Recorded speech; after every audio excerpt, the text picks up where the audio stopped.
Lily. C'est parti.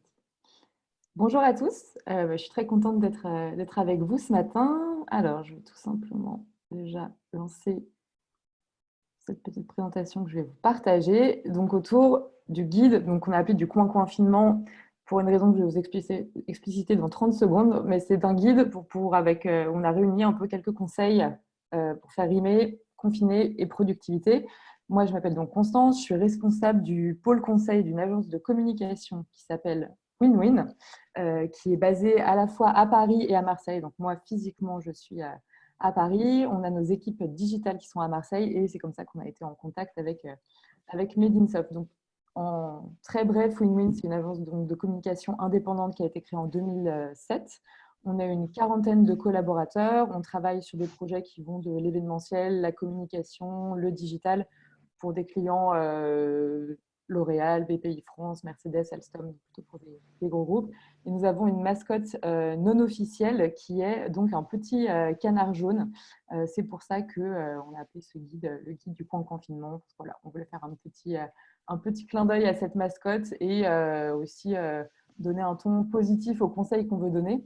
Parce que la démarche qu'on a eue, c'était en fait de réunir ces idées en fait, qu'on a pu mettre en place nous, en tant qu'agence de communication au sein de notre structure, pour faire de cette période de confinement une période qui soit dynamique, qui soit sous le signe aussi de la solidarité, du lien, et puis aussi de la relance. Parce que ce guide, on l'a imaginé il y a 3 semaines à peu près. Voilà, depuis, il s'est passé pas mal de choses, notamment depuis la semaine dernière, on a un horizon qui se dessine pour une sortie de confinement. Donc ce guide, on l'a imaginé un peu comme une manière de pouvoir tenir la dernière ligne droite avec une liste qui n'est pas exhaustive de choses qu'on peut mettre en place ou remettre en place pour apporter voilà, de la cohésion, de l'efficacité et puis aussi de la bonne humeur, de la créativité dans les prochaines semaines qu'on espère pas trop longues, mais voilà, qu'on puisse reposer les bases et puis partager ce que nous, on a imaginé mettre en place au sein de notre structure. Alors, c'est une présentation qui dure à peu près une trentaine de minutes, mais qu'on a imaginé autour de 5 thèmes. Donc, se réinstaller, donc revoir si les bases sont bien en place pour un télétravail et un travail quotidien dans de bonnes conditions. Une deuxième partie sur la concentration, comment faire voilà, pour être bien présent aux tâches qu'on a, aux missions qu'on a au quotidien. La troisième qu'on a appelée se mobiliser, là c'est plus comment nourrir les relations avec ses collègues, ses partenaires, ses prestataires, de manière qui soit équilibrée, parce qu'on a vu qu'on était tous capables de créer du lien, mais que parfois le lien, ça pouvait fatiguer. Une quatrième partie sur se détendre, qui vient nourrir forcément les autres éléments. Et enfin, sur une dernière partie sur se projeter, comment commencer à imaginer déjà cet après qui se dessine un peu et où on a finalement ce temps-là qui nous est donné pour imaginer d'autres choses, apporter de la nouveauté et puis se préparer pour cette relance.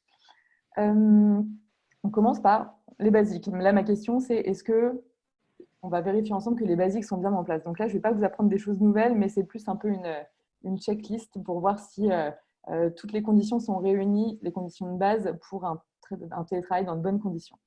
Donc la première, c'est savoir consolider son rythme, ses rituels. Donc, je pense qu'on a tous appris aujourd'hui, pendant ce mois passé, à trouver son propre équilibre qui tient à pas mal de choses qui sont à la fois simples et en même temps qui doivent être... on doit s'assurer que c'est bien en place. Donc voilà, que ce soit le sommeil, la différenciation des jours de la semaine. Est-ce que vous avez des activités qui sont définies pour le lundi, le mardi, le mercredi? Est-ce que vous arrivez bien à avoir une progression dans votre semaine? Ou est-ce qu'aujourd'hui, tout se ressemble un peu et vous ne savez jamais vraiment quel jour on est? Ça, c'est un élément important. Bien différencier les temps de la journée aussi. Est-ce qu'il y a des activités qui sont plus propices le matin, plus propices l'après-midi? Est-ce que vous vous sentez plus efficace à certains moments? Ça, c'est des choses qui sont importantes de bien avoir en tête. Instituer vos pauses aussi. Est-ce qu'elles sont bien en place? Est-ce que vous vous laissez un petit peu dépasser par moment et vous vous rendez compte que ça fait trop longtemps que vous travaillez sans vous être levé, sans avoir levé les yeux de votre écran? Voilà, en gros, la question, c'est est-ce que vous êtes satisfait de votre rythme du moment? Et si ce n'est pas le cas, on va vous donner quelques éléments pour que ce soit plus adapté, plus équilibré. Les quelques semaines qui s'annoncent, sont environ, allez, on espère un mois, peut-être un petit peu plus, c'est aussi l'occasion peut-être d'intégrer de nouveaux rituels que vous n'avez pas encore forcément mis dans votre journée. Donc, que ce soit faire, par exemple, on a donné quelques idées, mais 30 minutes d'étirement le matin, faire 10 minutes de méditation en fin de journée, lire un livre à l'heure du déjeuner, avoir 10 minutes d'écriture à la fin d'une journée de travail pour écrire les choses positives que vous en retenez, simplement écrire un peu comment les choses se sont passées. tout est possible et c'est de se dire est-ce que c'est le moment d'intégrer de nouvelles choses que vous n'aviez pas forcément le temps de faire avant ou qui vous feraient du bien. Et là, vous avez potentiellement 20, 30 jours pour le faire, donc intégrer de nouveaux rituels. Un troisième élément qui est vraiment essentiel, et je pense qu'on l'a tous éprouvé, en tout cas moi je l'ai éprouvé, le mal de dos c'est la première cause d'incapacité de travail et on sait aujourd'hui voilà, la chaise de notre salon ou de notre chambre n'est pas forcément la plus ergonomique et en tout cas sûrement moins que celle de notre bureau. Donc la question c'est est-ce que vous êtes dans des bonnes conditions tout simplement physiques pour travailler? Est-ce que vous vous étirez suffisamment chaque jour? Est-ce que vous changez régulièrement de place? C'est important de ne pas rester plus de 2 heures, même 1 heure et demie, 1 heure à la même place. Donc, essayez de trouver chez vous d'autres moyens pour voilà, tester une nouvelle chaise, tester un nouvel endroit pour s'installer et surtout vous lever régulièrement, même si c'est 30 secondes. Et c'est vraiment essentiel pour qu'on ne ressorte pas tous de confinement avec le dos bloqué et qu'on file tous chez les kinés. Un quatrième élément, c'est votre environnement de travail. Est-ce que vous avez sous les yeux des choses, des couleurs, des objets qui vous permettent d'être bien concentrés et vous mettre vraiment dans des bonnes dispositions au quotidien. Donc, ça peut être des choses très simples parce que voilà, on ne va pas refaire la peinture de son salon ou de son bureau spécialement pour l'occasion, mais en revanche, changer son fond d'écran, changer le fond d'écran qu'on utilise sur Zoom, mettre autour de vous des objets que vous aimez bien, une plante, des photos qui vous font plaisir. Voilà. Revoir si autour, dans votre environnement de travail immédiat, il y a des petits éléments auxquels vous pouvez vous raccrocher qui vous permettent d'avoir un cadre de travail qui soit joli et qui vous plaise, même s'il est temporaire. Enfin, un dernier élément dans les basiques, on va dire, c'est ces deux outils on va dire, qu'on utilise au quotidien, qui sont d'un côté les listes à faire et les plannings, qui en fait sont essentiels dans un cadre de travail, mais le sont encore plus quand on est en télétravail et qu'on n'est pas vraiment façonné par le rythme des personnes autour de nous. Et puis, on peut avoir l'impression que les choses n'avancent pas. Je pense que nos missions ont été bousculées par ce confinement. Donc, c'est deux outils qui doivent nous permettre vraiment de voir l'avancée de notre travail, puis surtout pour l'agenda, de bien définir les plages horaires auxquelles on souhaite se consacrer. Parce que, enfin, je ne sais pas de votre côté, donc je sais que dans une agence de communication, tout a été un peu rebattu et voilà, on peut être appelé un peu à tout moment, on voudrait travailler sur telle chose et d'un seul coup, il y a 2 autres missions projets qui arrivent. Voilà, donc se redéfinir son agenda en se disant telle période de telle journée va être pour du travail personnel, je vais peut-être couper un peu ma boîte mail ou alors chercher moins de sollicitations. À tel moment, il me faut une pause, à tel moment, c'est spécialement pour les appels. Voilà. La clé d'une journée aussi bien équilibrée et bien productive, c'est quand on a un petit peu de pouvoir de choix, de décision sur son planning et ce qu'on souhaite faire de chaque moment. Et puis, c'est encore plus valable quand on est peut-être c'est votre cas, en auto-entrepreneuriat et qu'on doit vraiment décider de sa journée par soi-même. Et donc, voilà, 2 éléments. Et puis, les listes, c'est aussi le plaisir de pouvoir dire que ça, c'est fait et d'avoir un retour sur ce qu'on a pu faire dans la journée, parce que parfois, on perd un peu le fil. Voilà, ça c'était des grands basiques. Et alors, je ne l'ai pas précisé. Si vous avez des questions, n'hésitez pas à les laisser peut-être dans le flux de commentaires. Et ce que je vous propose, c'est d'y répondre à la fin. Si on a, je le ferai avec plaisir. Donc voilà, ça c'était des choses que vous connaissez, que vous maîtrisez, mais c'est important de se rappeler, est-ce que c'est bien en place? Est-ce qu'il y a des choses que je dois changer pour être sûr de pouvoir tenir sereinement les prochaines semaines? Un deuxième chapitre qu'on voulait aborder avec vous, c'est le sujet de la concentration. Et la concentration, c'est ce qui permet en fait de gagner à la fois en bien-être, parce que quand on est concentré sur une seule tâche, en fait, on se rend compte que voilà, on arrive à avancer de manière beaucoup plus sereine, et en productivité, parce qu'on sait qu'on est plus efficace. Et ce, quelles que soient les conditions. Je ne sais pas quels sont vos environnements de travail, si vous avez une famille autour de vous, si vous avez des personnes, et que voilà, il faut vraiment trouver son rythme. Mais en tout cas, voilà, la concentration permet ces petits éléments vont vous permettre d'être un peu plus tout terrain. Alors, une première idée qu'on voulait partager avec vous, c'est 2 outils qui ont la même finalité. C'est une application qui permet simplement en fait, de se concentrer en définissant des plages de travail, avec, voilà, en définissant des horaires, en ayant, là, on en a un premier qui est une petite mascotte avec un ours qui va nous donner des encouragements, des conseils pour aller jusqu'au bout, par exemple, d'un temps de travail qu'on s'était fixé. Moi, personnellement, j'utilise plutôt la version tomate. Il y aura tous les liens dans la présentation qu'on vous enverra. C'est une méthode assez connue qui s'appelle la méthode tomato et en fait qui a été définie comme étant le meilleur temps de concentration possible. Donc, c'est des plages de travail de 25 minutes qu'on alterne avec des temps de pause de 5 minutes ou d'un quart d'heure en fonction de son besoin. Et en fait, c'est une petite minuterie qu'on se met et qui permet, moi, je le fais assez régulièrement, qui permet de se dire pendant ces 25 minutes, je me concentre sur une seule tâche et j'ai mes temps de pause qui sont définis. Donc, ça peut sembler un petit peu, se mettre des lignes un peu sévères, mais c'est aussi une manière à un moment de se dire je vais sur cette mission et je vais la faire pendant le temps qui m'est nécessaire. Donc, vous aurez les liens cliquables dans la présentation, mais c'est deux outils qui sont assez efficaces pour se mettre dans de bonnes dispositions quand on a beaucoup de choses qui nous traversent l'esprit et qu'il y aurait 1000 raisons d'appels, de mails pour sortir de la tâche sur laquelle on est. Deuxième point, c'est un basique aussi, mais pour autant, c'est aussi la clé d'une journée ou d'une tâche qui est menée de manière productive, c'est pouvoir en choisir une seule. Je ne sais pas si avant le confinement, vous étiez déjà sujet au multitasking, donc cette tentation de vouloir faire beaucoup de choses en même temps. C'est ça que c'est quelque chose qui disperse énormément et qui augmente aussi le stress parce qu'on a l'impression de ne pas faire avancer toutes les choses qu'on fait en même temps.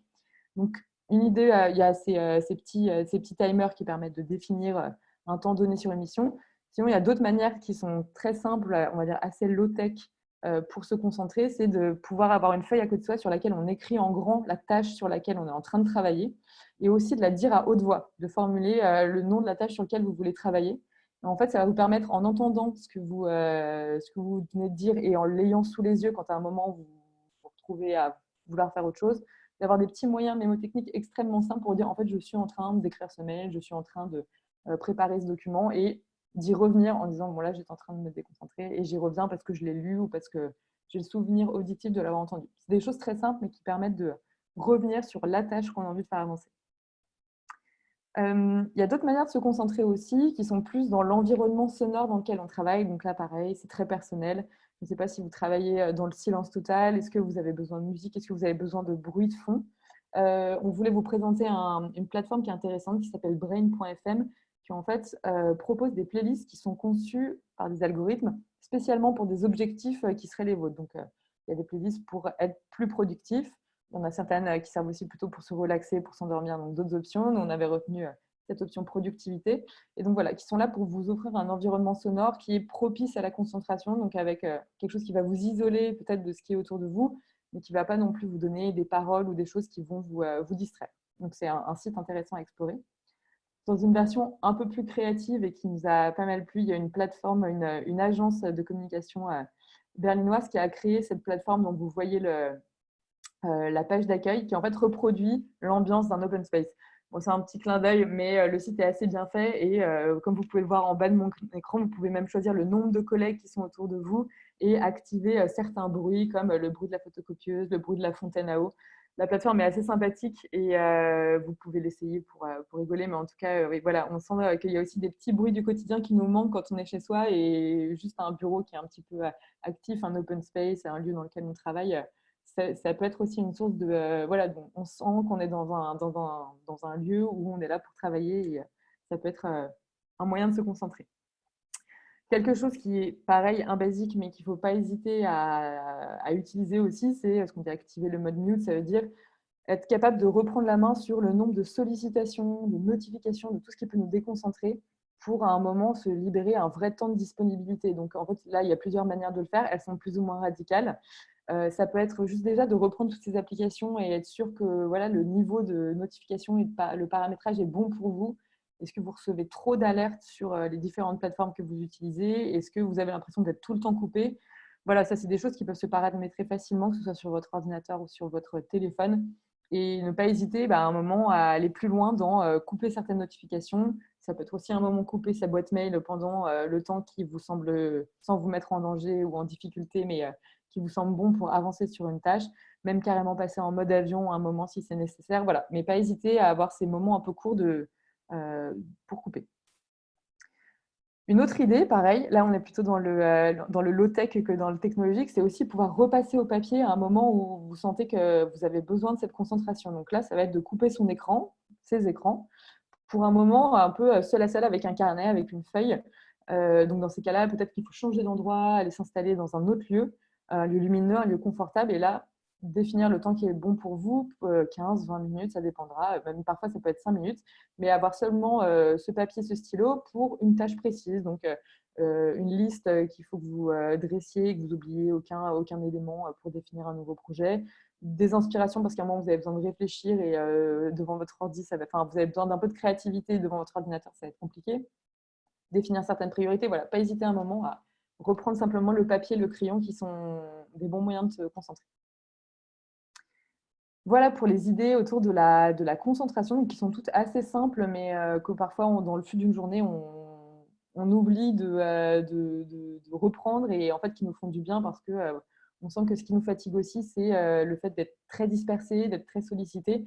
Et en parlant de sollicitation, ça me fait ma transition vers notre troisième partie, qui est ce qu'on appelle se mobiliser, ça veut dire se mettre en mouvement les uns les autres. Alors, c'est vrai que je ne connais pas vos cadres de travail. Est-ce que vous êtes en indépendant, donc sans cesse en train d'échanger, pas avec des collègues qui vous sont attitrés, mais avec plutôt des partenaires, avec des prestataires, des clients.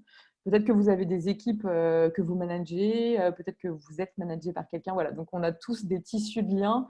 C'est compliqué en ce moment parce qu'il faut réapprendre, sauf si vous étiez déjà adepte du télétravail à 100%, mais il faut réapprendre à avoir des bons liens à la fois qui restent chaleureux, qui sont efficaces dans le travail, mais qui ne vont pas non plus être trop ou qui vont vous demander trop d'énergie. Nous, je sais que voilà, on a dû vraiment aussi apprendre à retravailler ensemble. Donc, quelques idées pour continuer sur le temps encore un peu long, à continuer à nourrir et optimiser ces liens. Alors, pareil, on rappelle certaines bases, mais parce qu'elles peuvent se perdre au fil de l'eau. Parfois, on se rend compte on avait oublié de les poser. On garde des relations qui sont aussi chaleureuses, interpersonnelles. Donc, nous, je sais que, par exemple, moi, j'ai une petite équipe, on est 4.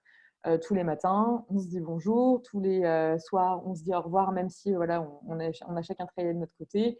On essaie de se prévenir aussi quand on va déjeuner, mais juste pour dire bon appétit, quand on revient se connecter sur notre plateforme. On a chaque matin un temps de 5 minutes, mais juste pour se dire bonjour, dire sur quoi on va travailler. Bon, après, tout est adaptable, mais voilà, ce qu'on ferait de manière très spontanée quand on arriverait sur notre lieu de travail, on ne va pas hésiter à le garder, même si parfois ça peut sembler un peu artificiel ou un peu bizarre. En fait, ça fait quand même, ça vous donne du rythme, ça donne des repères aux personnes avec qui vous travaillez, et puis en fait, c'est simplement plus agréable. Ça n'a pas besoin d'être très long ni trop chronophage, c'est pas 3 quarts d'heure de réunion tous les matins, mais c'est simplement des petits rappels des relations qu'on a les uns avec les autres. Alors, ça, c'est un gros sujet. Là, on vous propose de challenger vos outils sociaux. Donc, on a tous soit adapté, soit intensifié l'utilisation de certaines plateformes.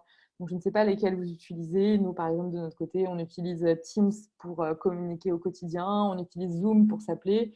Et on a un WhatsApp qui est plus pour des sujets moins professionnels et plus des discussions un peu comme ça. Ça fait déjà pas mal d'outils.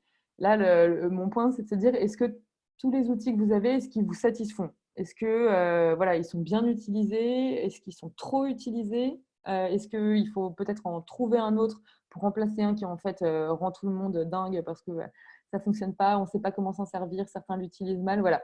C'est aussi bon de se dire qu'il y a des choses qui se sont imposées d'elles-mêmes, mais qui ne sont pas forcément les bonnes pour vous, pas forcément les bonnes pour vos collègues. Est-ce que voilà, je pense que si on a encore 3, 4, 5 semaines à distance, c'est aussi bien de se dire est-ce qu'on a les bons outils, est-ce qu'on a envie de continuer à les utiliser comme on les utilise actuellement. Peut-être qu'il faut en évacuer un, peut-être qu'il faut en tester un autre. Mais c'est bien de se poser la question.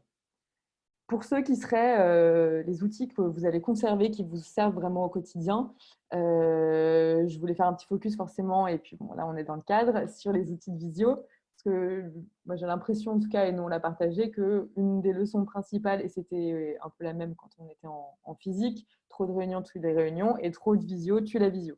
Nous, ce qu'on a mis en place au sein de notre agence chez WinWin, c'est une charte commune à respecter en équipe pour fixer en fait des bonnes pratiques pour l'utilisation de ces réunions en visio. Parce qu'on s'est rendu compte que voilà, ça pouvait très vite déraper, qu'on pouvait passer toute notre journée en conférence téléphonique et qu'on pouvait très vite être fatigué et plus du tout productif à ce rythme-là. Donc, on a fixé quelques points assez simples. Donc, par exemple, fixer le temps le plus court possible de réunion qui nous semble le bon. Donc, on essaie surtout de viser au plus court sur les réunions pour qu'elles soient les plus efficaces.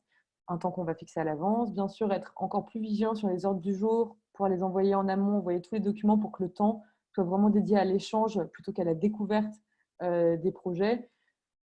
pouvoir vérifier en amont sa connexion, est-ce que le cadre est bon autour de nous pour communiquer, le son, enfin voilà, tout, l'anticiper quand on commence, bien préparer des comptes rendus après, enfin voilà. Toutes ces choses qui sont simples, mais c'est bien de les repartager aussi à un moment où on se rend compte que voilà, ça nous fatigue énormément et qu'il faut qu'il y ait des bonnes pratiques communes pour qu'on arrive à s'en servir sereinement. C'est des super outils. Là, la preuve, ça me permet de vous parler, vous me voyez, et je trouve que c'est sympathique comme ça, mais il faut que ce soit fait de manière équilibrée. Une quatrième idée pour le lien et la mobilisation, c'est de miser sur ce qu'on appelle un peu le micro-collaboratif. Alors en fait, pour créer du lien au quotidien, ce que je vous disais dans mon point d'avant, c'est que en fait, ça ne sert à rien d'enchaîner des visios à 10. C'est pas comme ça qu'on crée du lien, c'est souvent la cacophonie, on ne prend pas vraiment des nouvelles des uns des autres et on n'est pas dans la collaboration, on essaye déjà tous surtout de parler sans se parler les uns sur les autres. Donc, une idée qu'on essaie de mettre en place, nous, c'est de revaloriser le travail en binôme ou en trinôme. Donc, c'est en fait des toutes petites unités, on va dire, de collaboration. On va, donc moi, par exemple, dans notre équipe, on a 2 juniors qu'on essaie de faire travailler ensemble simplement pour qu'elles n'aient pas seulement leur manager en référent, mais aussi quelqu'un avec qui elles peuvent avancer sur un projet, avec qui elles peuvent échanger au quotidien. Et puis, c'est plus facile de s'appeler quand on est 2 ou maximum 3 qu'on essaye de monter un projet à 5-6. Donc voilà, c'est pas hésiter à, même si c'est pour lancer de nouveaux projets, imaginer des choses qui n'étaient pas forcément dans votre to-do list de départ avant le confinement, mais ça permet voilà, de se soutenir, on a une attention plus forte aux autres quand on est deux, et puis voilà, ça peut permettre toujours de booster la créativité, de s'entraider, mais voilà, plutôt sur une toute petite échelle pour que ça reste agréable. Toujours sur le commun, ce qu'on trouvait intéressant pendant cette période, c'est aussi d'avoir des outils, des moments qui nous permettent de partager sur voilà, les bonnes pratiques qu'on peut avoir pendant cette période, qu'elles soient professionnelles ou personnelles. Une petite idée qu'on a mis en place, c'est il y a quelques semaines, on a lancé un questionnaire à toute notre équipe, donc on est une quarantaine, où on a demandé à chacun de partager, après ces quelques semaines de début de confinement, ses meilleurs conseils sur son organisation, son efficacité. Et on a aussi posé des questions sur ses conseils de lecture, de détente, de culture. Voilà, donc chacun avait un petit questionnaire auquel il répondait. Et on en partage un chaque jour. Donc en fin de journée, moi j'envoie les réponses de tel ou tel collaborateur. En plus, on travaille tous sur des sujets qui sont très différents, des gens sur l'événementiel, sur du digital. Donc on a tous des personnalités et des quotidiens différents.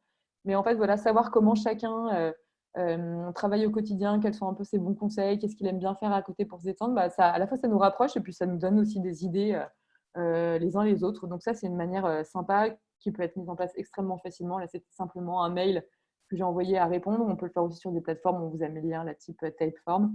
Voilà, c'est une manière de s'inspirer, de mieux connaître aussi les gens avec qui on travaille euh, et de partager quelque chose. Une autre idée, alors qui est toujours dans l'ordre du partage et de la mobilisation, c'est des idées de challenge.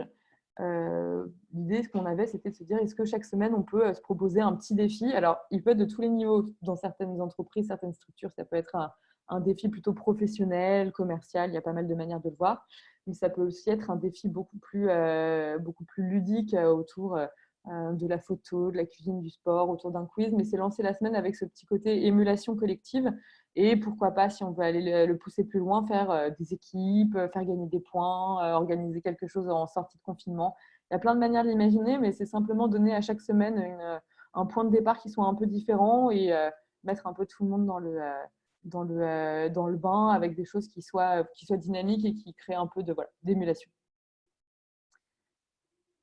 Une autre idée qui est différente, donc voilà, il y a pas mal d'idées pour créer du lien autrement qu'en s'appelant et en montant sur des projets.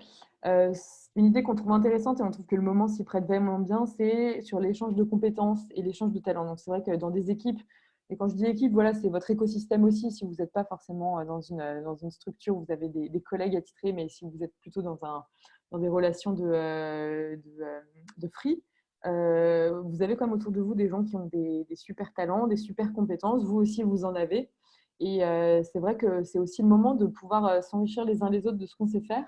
Donc, un modèle qu'on trouvait intéressant, c'est ce qui est fait chez Faber Novel, qui est une entreprise qui a principalement à Paris, je crois, mais qui fait du management de l'innovation. Et depuis le début du confinement, ils ont lancé à l'heure du déjeuner 20 minutes de tuto thématique. Donc, chacun de leurs collaborateurs assure une plage horaire, donc assez courte, hein, c'est rarement plus de 20 minutes, pour partager ce qu'il sait sur un sujet. Alors eux, c'est vrai que vu qu'ils sont dans l'innovation, ils ont des sujets qui maîtrisent tout spécialement et qui peuvent intéresser d'autres personnes.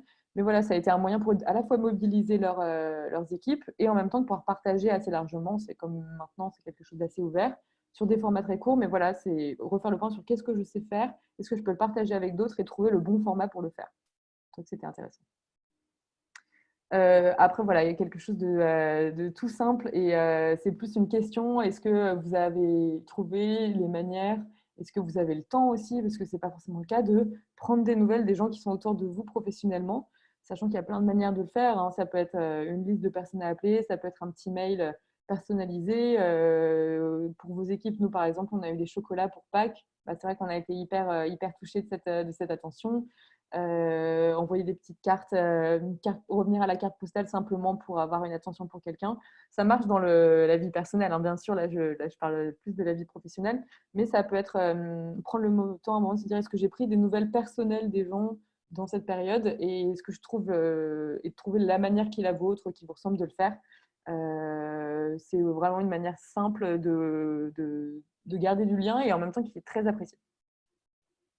Il me semble que c'est l'avant-dernière idée pour la mobilisation.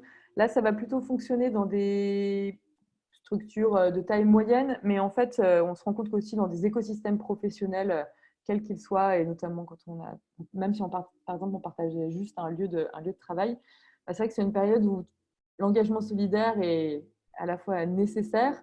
C'est aussi une période où on a peut-être envie de se montrer, nous, plus solidaires, où on a besoin de plus de solidarité. En tout cas, pour les entreprises, c'est sûr que tout ce qui est RSE, donc responsabilité sociétale des entreprises, est vraiment attendu et stimulé par cette crise qu'on traverse et qui pose énormément de questions, qui fragilise beaucoup de personnes.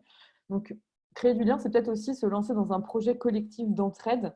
Donc là, on a vu plein de manières différentes de le faire. Ça peut être pour une entreprise de choisir une association à soutenir collectivement en levant des fonds, en faisant du mécénat de compétences, donc en mettant ses compétences au service de cette structure.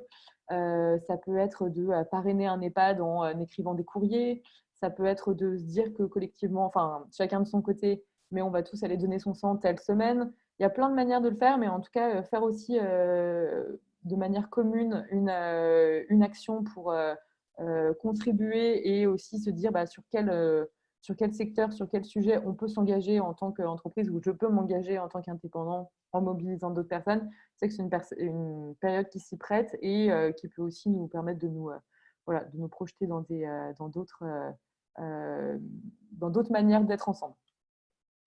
La dernière idée, là, j'espère qu'elle est, voilà, c'est plus une précaution à prendre et c'est plutôt aussi quand vous êtes dans des structures où il y a de l'incertitude, où il peut y avoir beaucoup de questions, c'est ne pas hésiter, si ce n'est pas le cas ou si ça se montre nécessaire au bout d'un moment, à mettre en place une cellule de crise. Alors, quand on dit cellule de crise, ça peut faire peur, mais ça peut être une chose aussi assez simple, c'est simplement à un moment proposer aux gens autour de vous, ou vous le suggérez, de mettre en place alors une foire aux questions, c'est le nom un peu basique parce que ça peut être une petite plateforme, ça peut être simplement par mail, envoyer certaines questions, pour réunir en fait voilà toutes ces questions, toutes ces inquiétudes qui peuvent être professionnelles, qui peuvent être sanitaires, qui peuvent être de tous ordres, et c'est normal qu'en ce moment on se pose énormément de questions, et de définir un temps commun pour y répondre. Alors, ça va vraiment dépendre de comment, dans quelle situation professionnelle vous êtes, si vous êtes manager, si vous êtes indépendant et que vous avez plutôt des questions sectorielles avec des clients, avec des partenaires, etc.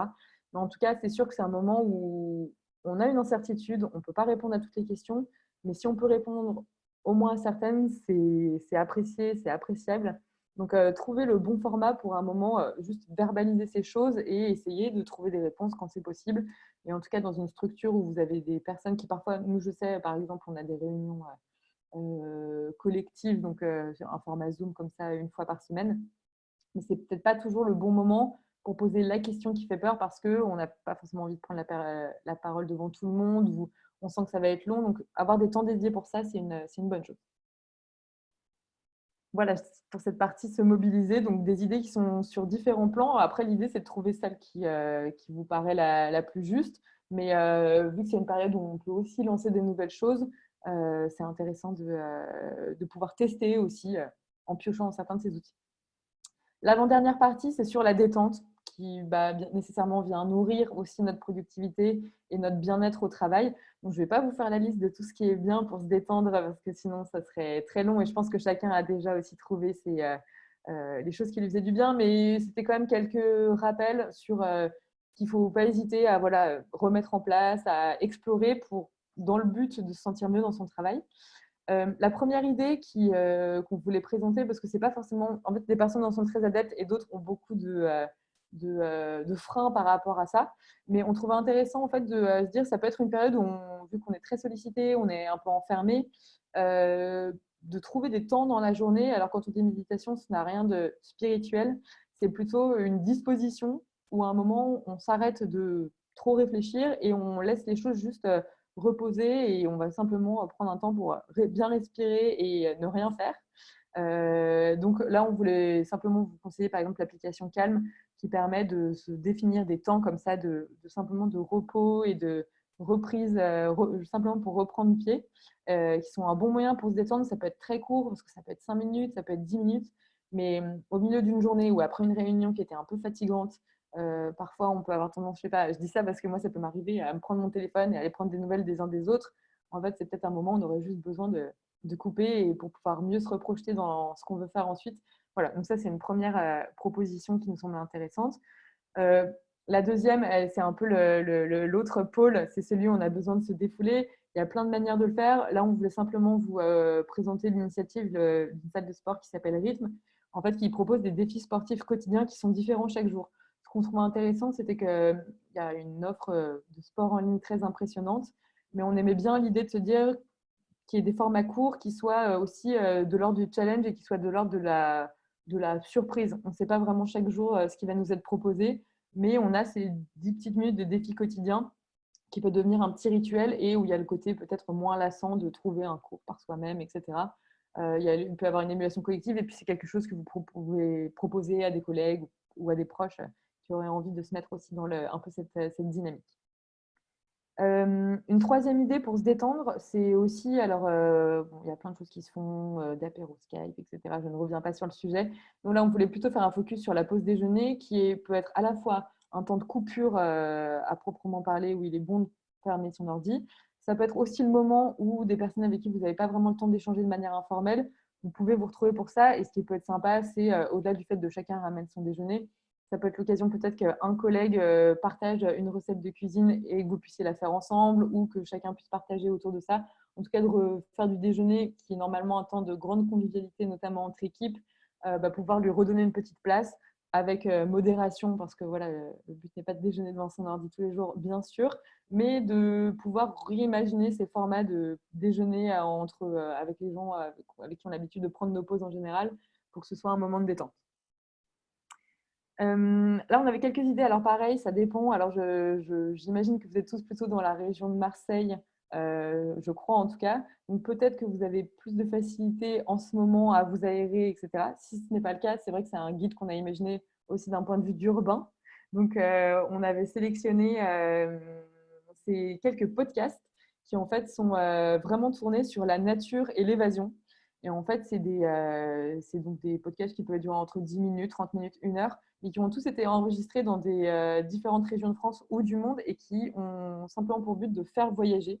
Donc, ils sont beaucoup autour des sons, de la nature, des bruits qu'on n'a pas forcément le loisir d'entendre en ce moment et qui peuvent nous manquer et qui ont comme c'est un podcast, ont la force de ne pas nécessiter d'écran pour avoir quand même un vrai temps d'évasion et de découverte. Donc, les liens sont cliquables aussi, vous les aurez dans la présentation, mais il y en a qui ont été tournés dans les plateaux de Lozère, dans les Alpes ou dans d'autres pays beaucoup plus exotiques. Mais avoir une pause auditive qui vous fait voyager, ça peut être aussi une manière de couper quand on ne peut pas forcément aller explorer des zones naturelles, ce qui en général fait quand même beaucoup de bien quand on a besoin de couper. Une autre idée qui est un peu dans cette idée de nature, et là pareil, ça dépend je ne sais pas où vous en êtes sur le jardinage. Peut-être que certains ont des grands jardins et dans ce cas-là, bon, voilà, je ne vais absolument rien vous apprendre. Peut-être que certains, au contraire, font mourir toutes les plantes vertes qui arrivent chez eux. En tout cas, ce qui est sûr, c'est que mettre les mains dans la terre et voir quelque chose pousser, ça fait beaucoup de bien et c'est très agréable de pouvoir le suivre au quotidien, surtout quand on passe du temps chez soi en ce moment. Donc là, tout est possible. Ça peut être simplement en ce moment de s'acheter une petite plante qu'on va simplement mettre sur son bureau et voir pousser jour après jour. Vous pouvez passer à l'étape d'après, qui va être c'est quand même la bonne période du printemps, de faire pousser des toutes petites fraises, faire pousser des petites tomates cerises que vous allez pouvoir goûter en plus. Mais en tout cas, c'est quelque chose qui est très bon pour voilà, pour le bien-être et qui en plus voilà, a beaucoup plus va bien au-delà de la productivité au travail, mais c'est vraiment une manière privilégiée de se détendre. Une autre idée qui est entre la détente et le fait de se stimuler, c'est de pouvoir, pourquoi pas, se lancer un challenge sur les, espérons, 20 jours, peut-être un peu plus, qui s'annonce devant nous. C'est vrai que c'est une période où en fait on peut, peut-être que vous avez déjà commencé d'ailleurs, et si c'est le cas, c'est super, mais prendre plus de temps pour découvrir, redécouvrir ses talents, apprendre, éveiller sa curiosité. Et une manière qui peut être intéressante pour le faire et pour se donner un cadre, c'est de se donner 20 minutes quotidiennes, et ça peut être plus si vous avez le temps, pour développer un talent que vous aimeriez bien soit approfondir, soit découvrir. Donc, on a mis quelques idées. Ça peut être un instrument de musique qui traîne chez vous, ça peut être le dessin, ça peut être l'écriture, ça peut être du bricolage. Si c'est sans écran, c'est quand même mieux parce que là, ça permet de couper vraiment. Mais se donner ces 20 minutes quotidiennes pour ce temps-là qui est de la créativité, qui est voilà, du talent personnel que vous voulez développer, c'est une vraie manière de se détendre, de se ressourcer, qui n'est pas ni une tâche ménagère, ni un pur divertissement, qui n'est pas du travail non plus, qui est un peu entre les deux. Et puis en plus, si vous le jouez sous une forme de petit challenge en vous disant il me faut mes 20 minutes par jour, bah, ça vous permet de tenir. C'est vrai que le rythme, on se rend compte en ce moment, et la ritualisation, c'est vraiment essentiel. La dernière idée pour se détendre, hein, je crois que c'est aussi à un moment savoir vraiment déconnecter, même si le travail nous appelle ou nos proches nous appellent par écran interposé. C'est de savoir aussi, peut-être que vous y arrivez très facilement. Je sais que parfois, moi je sais que parfois j'ai du mal, mais d'avoir de vrais moments longs, zéro écran, zéro connexion, c'est ce qui fonctionne le mieux aussi pour un moment couper et bien refaire ses forces et profiter d'un temps de calme quand vous pouvez en avoir. C'est appréciable. J'arrive sur ma toute dernière partie qui est sur se projeter. Donc, on n'avait pas forcément imaginé quand on a fait notre première version du guide parce qu'on était plutôt dans lancer les choses. Donc là, c'est une partie qui est vraiment dédiée à préparer en fait dès à présent l'après, parce qu'on ne va pas vraiment avoir une rupture nette entre la période dans laquelle on est et celle qui vient. Tout va se faire de manière assez progressive. Donc en fait, c'est vraiment le temps bienvenue aujourd'hui pour lancer des projets que vous n'auriez pas encore lancés et pour anticiper pas mal de choses. Donc, quelques idées pareil, qui dépendent de dans quelle situation personnelle, professionnelle vous vous trouvez.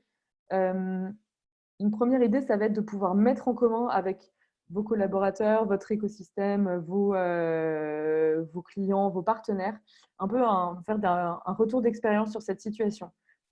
Quels ont été les impacts du télétravail pour vous? Comment est-ce que vous avez pu réagir ou comment vous n'avez pas réussi à réagir par rapport à certains éléments de cette crise? De quoi vous avez envie pour demain? Toutes ces questions, c'est intéressant de prendre un temps ou de trouver le format pour les partager avec les gens avec qui vous allez travailler demain.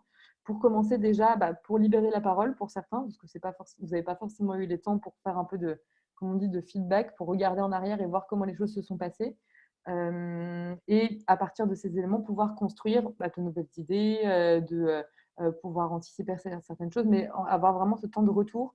Et après un mois, on est déjà capable de se rendre compte qu'il y a pas mal de choses qui ont changé, qui nous ont traversé l'esprit, qui ont été difficiles ou qu'on a bien aimé faire. Donc, c'est bien de pouvoir le mettre en commun avec les gens avec qui vous allez travailler demain. Une deuxième idée pour préparer demain, c'était, on trouvait intéressant de se dire, est-ce qu'on on a un monde qui va changer, il y a beaucoup de choses qui se transforment, et donc on est forcément chamboulé par tout ça, et puis ça nous inspire beaucoup de réflexion. Une idée qui nous semblait intéressante, c'était de voir comment vous pouvez mettre à profit, relancer ou recréer les espaces sur lesquels vous pouvez partager vos réflexions. Parce que c'est vrai que c'est un moment où en fait, on a aussi besoin de s'enrichir énormément des uns et des autres. Et est-ce que, par exemple, vous avez est-ce que votre compte LinkedIn, c'est un espace où vous arrivez à relayer des choses qui sont importantes pour vous? Est-ce que ce soit du relais d'articles ou que ce soit des choses que vous écrivez vous-même? C'est intéressant, je pense, dans cette période, de se dire quelle est, moi, ma vision de l'avenir du travail, de mon secteur. Est-ce qu'elle est nourrie? Est-ce que j'arrive à la partager? Est-ce que ça peut servir à d'autres personnes? Donc, je parle de LinkedIn, ça peut marcher sur Twitter aussi. Suivre des personnes qui peuvent enrichir votre vision, avoir cet espace dans lequel vous pouvez partager vos idées, c'est une manière aussi de préparer l'après parce que c'est des espaces dans lesquels vous pouvez un petit peu vous pouvez vous enrichir et vous pouvez surtout travailler sur vous. Qu'est-ce que vous pensez de tout ça? Sur quoi vous avez envie d'agir et qui vous pouvez emmener avec vous? Ça me semble intéressant. C'est pas du tout une obligation d'avoir des comptes sur les réseaux sociaux, mais c'est quand même une manière, à un moment où tout est assez instable, de travailler sur voilà, comment on voit les choses, de quoi on a envie, qu'est-ce qui nous semble intéressant et qui on peut mobiliser autour de nous sur ces sujets. Ça va avec cette idée de formation. Dans ce contexte de crise, c'est sûr qu'on fait un peu le point sur ses compétences aussi. Qu'est-ce que je sais faire aujourd'hui qui pourrait être utile demain? Qu'est-ce que je sais faire qui est en train de finalement ou qu'est-ce que je ne sais pas encore faire et qui va vraiment me manquer à un certain point? Donc, c'est le moment d'acquérir de nouvelles compétences. On n'a pas forcément. Alors, on a le temps ou on l'a pas, mais si vous avez le temps, si vous avez un peu de temps, c'est sûr que la formation en ce moment, c'est vraiment le créneau rêvé pour se lancer dans ce qui pourrait vous intéresser. Et la chance qu'on a aujourd'hui, c'est qu'on a des formats donc, de MOOC qui sont toutes ces formations en ligne avec mise à disposition de ressources et possibilité d'échange avec d'autres personnes qui suivent ces cours. On en a sur des sujets extrêmement divers et pour beaucoup de sujets. On en a sélectionné deux qui nous semblaient intéressants. Le premier est sur l'entrepreneuriat du changement. Donc, même si vous n'avez pas forcément à terme l'ambition de lancer votre propre structure parce que vous en avez déjà une, donc ce n'est pas forcément votre intérêt, il y a beaucoup d'éléments intéressants à prendre dans ces sujets de changement où en fait il y a de l'agilité, il y a des choses à réinventer et il y a cette idée de transformation. On vous en propose un autre sur le management si c'est votre cas. Mais en tout cas, voilà, continuer à se former, c'est une belle manière de se projeter dans la suite et de faire un lien entre cette période et celle dans laquelle on entre petit à petit. Comme je le disais aussi au tout début, c'est aussi le moment pour lancer de nouveaux projets. Peut-être que vous l'avez déjà commencé, mais c'est sûr que c'est le moment de tout ce qui était resté un peu dans un coin de notre tête ou tout en bas de la to-do list et dans lequel on n'a jamais pris le temps de mettre ça en premier. Voilà, une nouvelle offre commerciale, une stratégie de communication, un nouveau sujet sur lequel on aimerait bien se former, se lancer. Ça peut être le bon moment de le faire. Nous, je sais que de notre côté, donc on est une agence de communication 360, donc on fait autant de la communication, du digital, de l'événementiel. Notre activité événementielle, elle est extrêmement mise à mal en ce moment et donc on réfléchit beaucoup à comment on va pouvoir s'adapter à ça et on est en train de réfléchir à une nouvelle offre. Donc ça, c'est né vraiment de cette période de transition et de bouleversement. Transition, bouleversement, ça peut être aussi d'envisager potentiellement une reconversion. C'est un temps qui nous bouscule. Vous aviez peut-être déjà des envies de nouveautés et de changements auparavant. Peut-être que c'est le moment de passer la seconde vitesse sur ce sujet. Il y a pas mal de structures qui peuvent vous aider à le faire. Là, on a mis le lien de Switch Collectif qui permet de faire ça à distance. Donc, vous aurez peut-être autour de vous, dans la région de Marseille, des structures pour vous accompagner. Celle-ci, en tout cas, se fait à distance, en tout cas, a une offre à distance. Donc, ça peut être une idée pour commencer à avancer sur une réflexion de réorientation, par exemple. Dans cette idée de contribution, là, on pensait à ça parce que c'est vrai que dans l'environnement, notamment digital, de l'innovation, etc., il y a pas mal d'initiatives collectives qui se font soit sous forme de plateformes collaboratives, soit sous forme, par exemple, de hackathons. Donc, il y en a eu plusieurs depuis le début du confinement, donc qui permettent de mettre en commun sur des projets innovants des personnes qui sont dans des lieux géographiques ou sur des compétences professionnelles très différentes, mais qui sont là pour imaginer des solutions pour après. Donc, ça peut être intéressant à titre personnel ou à titre d'entreprise ou de structure si vous avez le bon nombre de personnes, de participer, de vous inscrire à ces événements. Donc, celui-ci est déjà passé, mais je ne doute pas qu'il va y en avoir un certain nombre dans les semaines, dans les mois qui viennent. Et ça peut être intéressant d'y participer, voilà, soit aussi à titre personnel en se disant que ça va être stimulant d'aller collaborer avec des personnes que vous ne connaissez pas sur des sujets qui sont des sujets de fond et où vous avez une compétence à apporter. Et la dernière idée pour clôturer cette présentation, c'est planifier l'après-confinement. Donc, ça peut être aussi intéressant de partager avec les gens avec qui vous collaborez, d'imaginer un peu ce jour d'après. Donc, imaginez ensemble de quoi vous aurez envie, quelles seraient les premières choses que vous avez envie de faire une fois que vous aurez retrouvé un certain cadre de travail.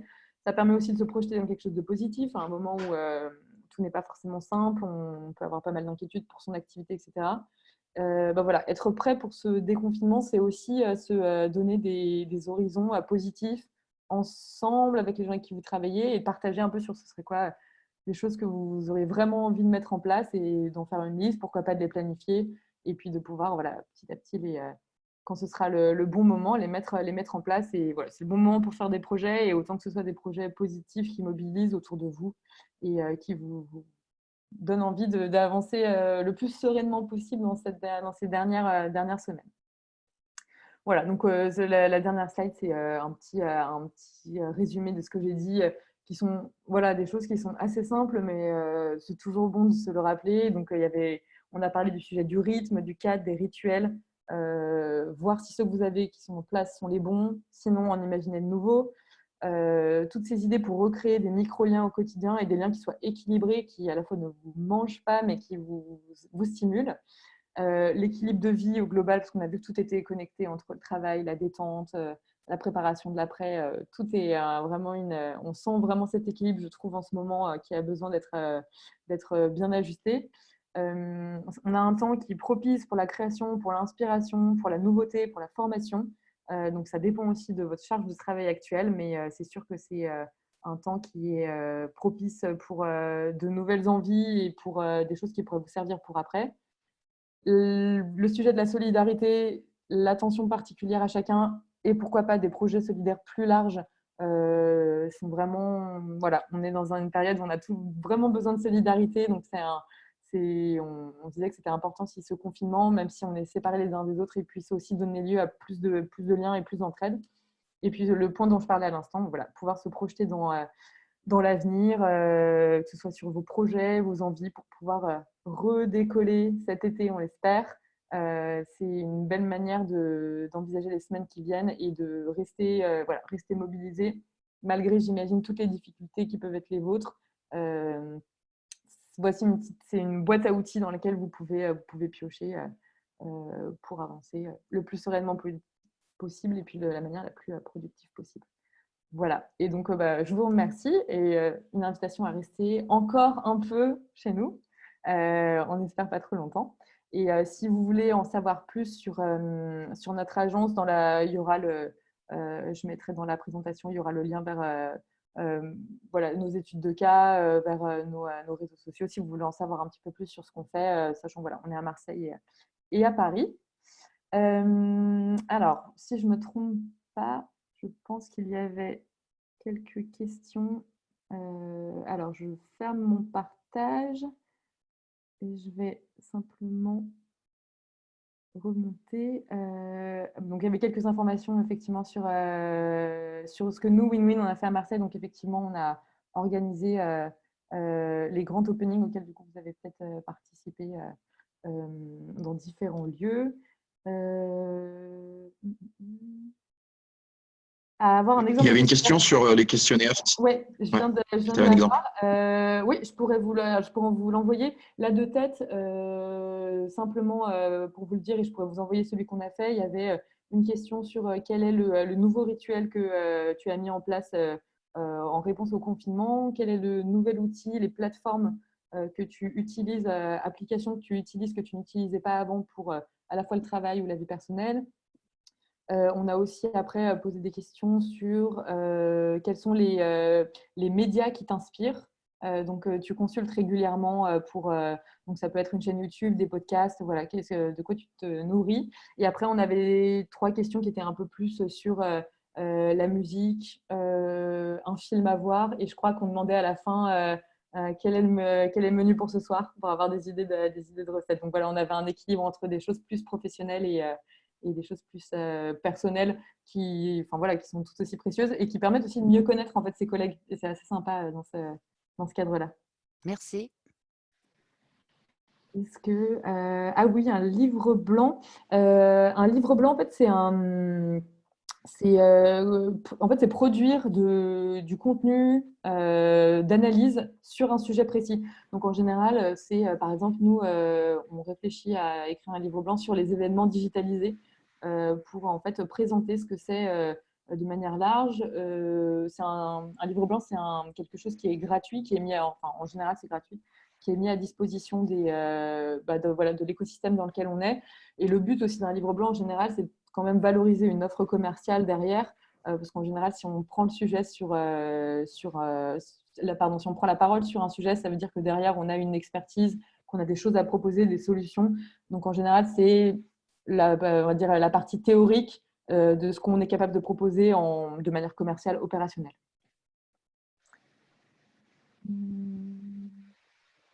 Et je crois... Après, en question, si vous avez des questions, n'hésitez pas à les poser en conversation. Et après, voilà, si il y avait d'autres éléments, d'autres ressources, normalement, sur chaque slide, tous les liens sont cliquables, donc vous aurez beaucoup plus d'éléments à partir de la présentation que vous recevrez. Parce que voilà, il y a beaucoup de choses dans chaque slide les outils vous avez le lien. Donc voilà, ça sera plus riche que ce que je vous ai présenté ce matin. Et si après, voilà, vous avez des points sur lesquels vous auriez vraiment envie d'en savoir plus, mon contact est disponible, donc il n'y aura pas de souci. Faut pas hésiter. Ouais. Bon. A priori, on a fait un peu le tour. Alex, tu voulais... Comme d'habitude, avant de laisser la parole à André qui est aussi en ligne. Donc, merci à tous, merci à Constance, merci à l'agence Win. Merci à Mathieu et à Christophe, donc les dirigeants de l'agence aussi, pour ce petit temps partagé. J'espère que ça vous a permis d'optimiser après un mois vos quelques méthodes, d'avoir quelques petits conseils pratiques pour tenir encore la vingtaine de jours dont parlait Constance à l'instant. On vous l'a marqué en commentaire, nous sommes à au troisième des 8 webinars prévus par Made in Soft jusqu'à fin mai. On réfléchit à une nouvelle session pour la semaine du 5 mai, plus orientée déconfinement. Donc dès mercredi matin, un webinar sur l'anglais fait par Wall Street English avec un petit questionnaire pour savoir où vous en êtes sur votre niveau d'anglais à la fin. Jeudi, j'ai un gros doute. Les outils no-code pour apprendre à développer votre propre logiciel. Constance parlait d'innover, de réfléchir, de profiter du moment. Donc oui, on va vous donner les éléments, donc apprendre à coder un logiciel sans forcément être développeur informatique. Lundi prochain, Bruno, qui est en ligne, prendra la main sur comment développer votre application mobile. Pour les commerçants, lors de la préparation du webinaire, Bruno m'expliquait qu'un de ses clients bouchers a développé une application mobile au mois de décembre et que depuis le début du confinement, il fait 2000 € de chiffre d'affaires par jour. Comme quoi, la mobilité peut être très utile et il faut y réfléchir pour la suite.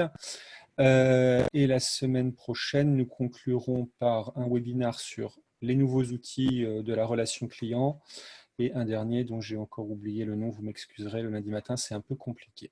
Voilà. Donc n'hésitez pas à vous inscrire, c'est bien évidemment gratuit et je l'ai aussi écrit en commentaire. On va entamer mercredi une réflexion sur un livre blanc, Constance en parlait, sur le déconfinement, les bonnes pratiques. On a déjà des adhérents Made in Soft qui m'ont dit ah bah nous, on ne sait pas quand est-ce qu'on rentre au bureau, mais le premier truc qu'on va faire, c'est une raclette. Voilà, c'est décidé, c'est écrit, on va faire une raclette.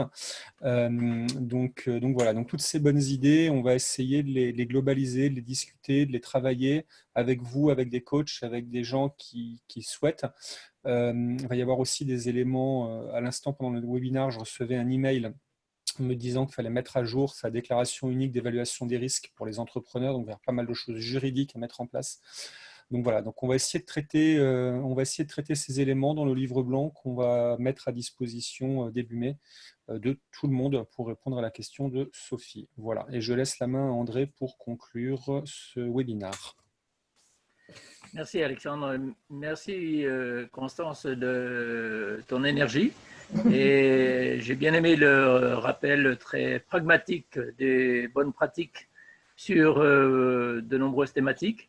Je pense que tous les participants auront découvert de nouvelles pistes pour passer ce temps du confinement et préparer surtout l'avenir, parce que je pense qu'il va falloir écrire de nouvelles pages qui seront différentes de ce qu'on a vécu jusqu'à maintenant, mais qui, grâce aux innovations, permettent d'avancer avec encore une meilleure productivité. Donc, merci à tous. Je ne doute pas que cette intervention et cette présentation sera largement partagée sur les réseaux sociaux.